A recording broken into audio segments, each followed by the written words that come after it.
कि हमारे गौ सेवा धाम हॉस्पिटल में हर साल गोपाष्टमी महोत्सव होता है। उनका यहाँ हमने निवेदन किया, उनका आगमन होने जा रहा है। यात्रा का उद्देश्य है सारे भारत के जितने भी सनातनी हैं उन सबको एक करना। सरकार की जो नशे मुक्ति की चीज है वो की जाए।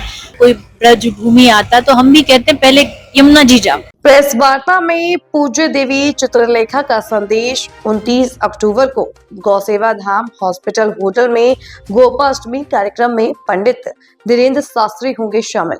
व बागेश्वर धाम से पंडित धीरेन्द्र शास्त्री द्वारा 7 नवंबर से शुरू हो रही सनातन एकता पदयात्रा को लेकर दिया संदेश। इस वक्त मौजूदगी है गौ सेवा धाम हॉस्पिटल होटल के अंदर।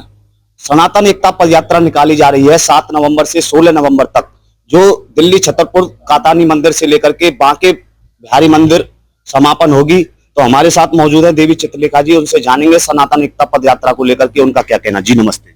जी राधे राधे। आपने बताया सनातन एकता पदयात्रा पूज्य महाराज जी के द्वारा निकाली जा रही है, पूरे क्षेत्र को जोड़ा जा रहा है। और जैसा कि हमारे गौ सेवा धाम हॉस्पिटल में हर साल गोपाष्टमी महोत्सव होता है, समय भी ये बड़ा सुंदर था क्योंकि इसी समय महाराज जी की यात्रा निकल रही है। तो महाराज जी का ऐसा भाव था कि गोपाष्टमी उत्सव में उनका यहाँ हमने निवेदन किया, उनका आगमन होने जा रहा है।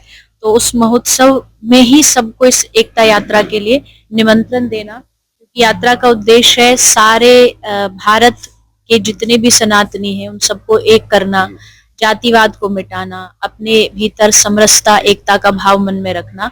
तो उसी उद्देश्य को लेकर के 29 अक्टूबर को यहाँ पे ये एक गोपाष्टमी महोत्सव रखा गया, जिसमें पूज्य महाराज जी उपस्थित रहेंगे और उनके द्वारा समस्त क्षेत्र को न्योता इस एकता यात्रा के लिए दिया जाएगा।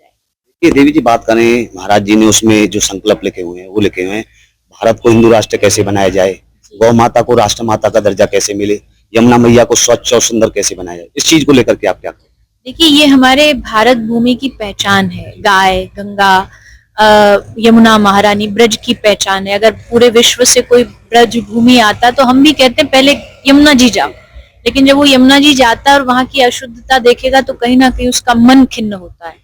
तो ये भारत भूमि की जो महानता है वो यहाँ का धर्म उसे महान बनाता। अगर उसी में ही हम लोग बढ़ जाएंगे तो फिर हम ये कहने में कि भारतवर्ष महान है, उसमें थोड़ा संकोच होगा। मांस, मदिरा, नशा बढ़ रहा है, उसका नाश हो, ब्रजभूमि से ऐसी सब प्रकार की जो नशे मुक्ति की चीज है वो की जाए।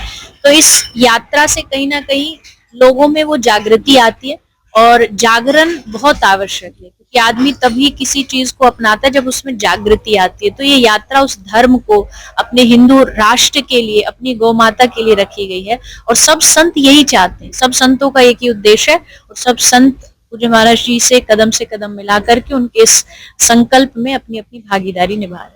7 नवंबर से 16 नवंबर तक यात्रा रहेगी। 150 किलोमीटर की यात्रा है, 10 दिन की यात्रा है। यदि होटल को लेकर के बात करें तो होटल में यात्रा कब प्रवेश करेगी और क्या आपकी तरफ से कदम उठाए गए हैं यात्रा को लेकर? कि होटल में यात्रा यहाँ अपने क्षेत्र में 11 तारीख को आ जाएगी। 11 और 12 2 दिन पूरे अपने पलवल से लेकर के होटल कोसी तक की यात्रा रहेगी। यहाँ पर पूरी तैयारी प्रशासन के द्वारा, माननीय विधायक जी के द्वारा, हमारी संस्था के द्वारा यात्रा के स्वागत की, भोजन की, सबकी तैयारी यहाँ पर रखी गई है। सारा क्षेत्र मिलकर के इसमें सम्मिलित हो, क्योंकि सम्मिलित होने का मतलब केवल भीड़ इकट्ठा करना नहीं है। इसका मतलब है कि एक प्रकार का लोगों को ये दिखाना कि अभी भी हिंदू एक है, अभी भी हमारा क्षेत्र एक है, और जहां से हमारा क्षेत्र शुरू हो रहा है ये ब्रज का आरंभ है। ब्रिज की शुरुआत यहाँ से बंचारी होटल से होती है। तो कहीं ना कहीं हमें बड़ा गर्व है कि हम उस भूमि से हैं जहाँ हमारे ठाकुर जी गैया चराते थे। तो उसी उद्देश्य को लेकर के पूरा क्षेत्र बहुत उत्साहित है इस यात्रा के स्वागत के लिए। मैं भी सबका आह्वान करती हूँ, आप सब आइए और इस यात्रा में सम्मिलित हो। जैसा कि आपने बताया कि 29 अक्टूबर को गोपाष्टमी का पर्व मना रहे हैं, किस प्रकार से रूपरेखा रहने वाली है उस पर्व को लेकर? सारे क्षेत्र के संत महापुरुष, हमारे कोसी से पूज्य श्री मोनी बाबा जी महाराज, फलारी बाबा जी महाराज, और क्षेत्र में जितने भी महापुरुष हैं, संतों का आगमन होगा। विशेषकर इस कार्यक्रम में जो भूमिका है वो संत महापुरुषों की, क्योंकि ये काम संतों का है, जोड़ना, एकता बनाए रखना। और बाकी मंत्री पद से भी सभी लोग आएंगे। मथुरा वृंदावन से भी बहुत संत महापुरुष पधार रहे हैं, उनका आशीर्वचन होगा। वो क्या चाहते हैं उसकी जो एक भावना है वो हम इस मंच से व्यक्त करेंगे। तो समय सुबह का 10 बजे का रखा है, आप सब पधारिए और सबका स्वागत। पिछले वर्ष गोपाष्टमी पर मुख्यमंत्री नायब सिंह सैनी आए, भूमि पूजन करके गए बिल्डिंग का। कितना पूर्ण कार्य हो चुका है यदि बात करें आप? अभी कार्य आरंभ हुआ है, क्योंकि उनके आने के बाद भी बहुत परमिशन अटकी रही, पर जब माननीय मुख्यमंत्री आए, उन्होंने कार्य को देखा तो उन्होंने बड़ी तेजी से परमिशन के काम को अप्रूवल दिया। जैसे ही हमें परमिशन मिली, हमने तुरंत काम शुरू कर दिया, क्योंकि जब तक परमिशन नहीं थी हम रुके रहे।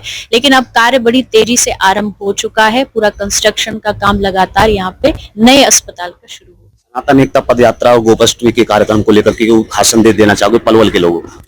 सभी को संदेश है, देखिए ऐसे कार्यक्रम में आने का मतलब है कि आप अपने धर्म को लेकर के बहुत गंभीर हैं, और जब ऐसे कार्यक्रम होते हैं तो सारी दुनिया की नजर होती है ये देखने के लिए कि कितना अभी हिंदू एक है। तो मेरा आप सभी से निवेदन है, जो भी अपने धर्म के प्रति जागरूक हैं और जिनको आगे आने वाली पीढ़ी है उनको जगाने के लिए यात्रा रखी गई है। ये 29 तारीख का कार्यक्रम रखा गया। आप सब पधारिए। बहुत बहुत धन्यवाद। राधे राधे। दर्शकों, ये थी हमारे बीच में देवी चित्रलेखा जी। 29 तारीख को गौसेवा धाम हॉस्पिटल के अंदर गोपाष्टमी का कार्यक्रम बनाने जा रहे हैं और सनातन एकता पद यात्रा को लेकर के इनको लोगों को संदेश दिया। आगे क्या प्रतिक्रिया रहने वाली है वो हर एक प्रतिक्रिया आपको दिखाने का काम करेंगे। आपका बहुत बहुत धन्यवाद।